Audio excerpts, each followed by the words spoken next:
Talks around today's Jobs Summit aren't confined to the Great Hall of Parliament. A range of discussions are taking place on the sidelines between many businesses and industry groups in town for the event. One of those companies is a group called HNRY. It's Australia's fastest growing accountancy firm, and it focuses on the needs of interests of the nation's sole traders.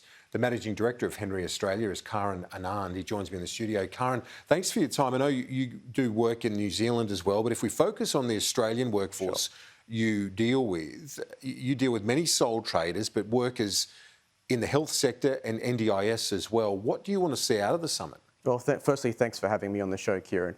I think I want to commend the government for organising the Jobs and Skills Summit. I think as a new government, bringing everyone together to actually have a discussion about their policy agenda they want to go forward is really constructive.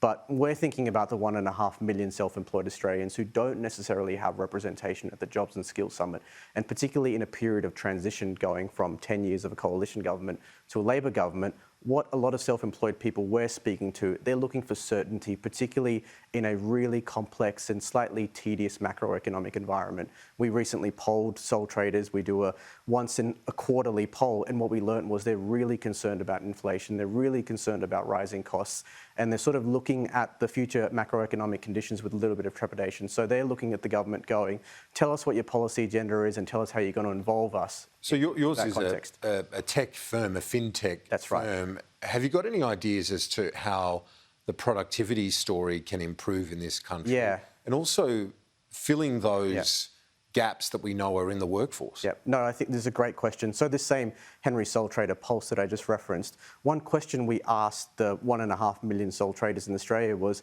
how much time are you spending on tax and financial admin? And some of the things we heard back were just stark from a productivity perspective. So the average sole trader in Australia is spending 7 hours a week on tax and financial admin. That goes up to 8 hours for tradies, and it goes up to 10 hours for healthcare workers.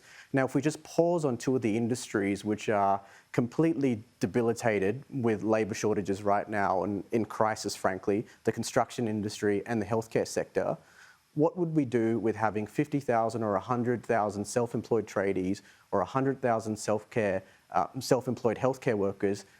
What would we do with 8 hours a week back for each tradie or 10 hours a week back for each healthcare worker? Let's think about the productivity benefits as a country from that. And that's the problem we solve. So we automate that tax and financial admin, and that's why we exist, to solve that problem. And you've been meeting with government ministers along these lines as well, because for, I guess, in a space like NDIS, the complexities for a sole trader or a self-employed person would be enormous. Absolutely. And to be clear, the NDIS needs sole traders. The modularisation of labour on the support side is really, really important, but it's about how can we help those support workers do what they do best, which is healthcare and caring for the environment, caring for ageing Australians and disabled Australians, and so that we can support them do what they do best so they don't have to worry about the tax and financial admin. Okay. Managing Director of HNRY Australia, Karan Anand, thanks for joining us. Appreciate it. Thanks so much, Kieran.